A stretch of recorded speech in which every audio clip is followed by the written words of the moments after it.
Good afternoon. It is good to be back, and much happened while I was away.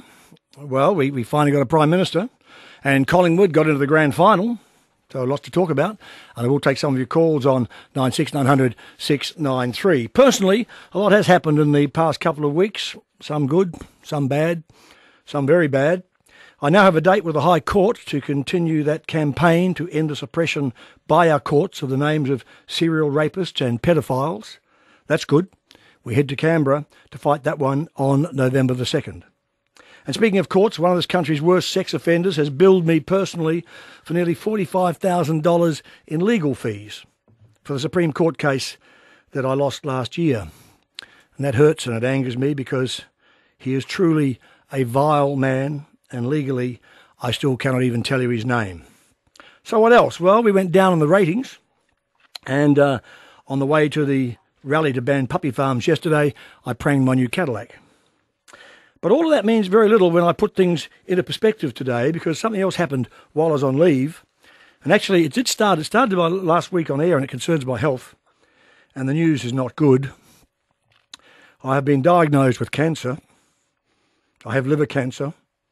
And it requires major surgery very soon. I've talked before about a pesky spot on my liver that's been dormant since I was very sick about 3-4 years ago. And I nearly died back then from septicaemia. And recently I had an ultrasound at Cabrini. They asked me to go back the next day for a CAT scan, and then they ordered an urgent MRI.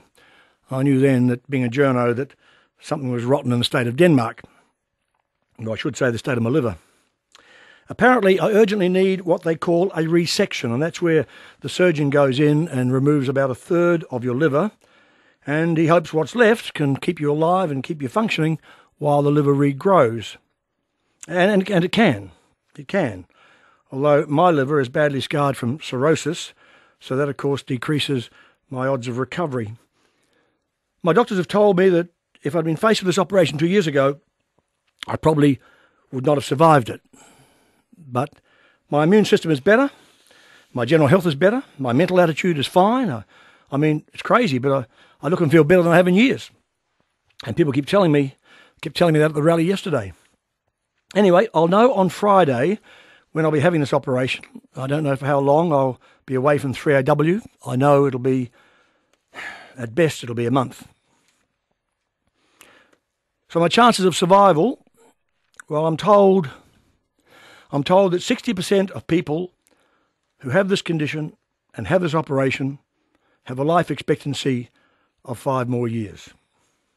That's not long, but I don't plan to be part of the other 40% who presumably have much less or die. Now, I've joked before that you can't kill weeds, you can't kill noxious weeds, and you can't kill obnoxious weeds. But it could have been worse. It could have been much worse, because I look at what some little kids go through, some of them with cancer who will never even ever have a life. And I watched the Jim Stein story last night, and it was humbling because he is a truly amazing man. I do have a brilliant medical team. I've got Bob Jones and Paul Gow, Howard Tang and Marco Bonolo. I have loving support from friends and from my darling wife Chanel. She's doing it tough. I love you, girl. I guess she misheard the marriage vows that in sickness and ill health. Also thanks to the 3AW team who've just found out, especially Graham Mott, who is treading this stony road himself. So I plan to make this a project for some good to come out of it. I plan to campaign to make more Australians become organ donors, because we have one of the lowest donor rates in the Western world. I also plan to keep campaigning against alcohol abuse. My own excessive boozing may not have caused this cancer, but it certainly caused the cirrhosis, which may scuttle my recovery. So there it is. I want to be brutally honest with you, and as importantly with myself. I will keep you posted. I am not down. I'm not depressed. I don't feel sorry for myself. I'm the same person I was before I got this news. I feel as passionate as ever about the causes that I'm fighting for, and maybe even more so. Anyway, one final point. My dear old grandmother, she used to say, it's not what happens to you in life that matters, it's how you deal with it. Well, I don't intend to deal with it, I intend to beat it.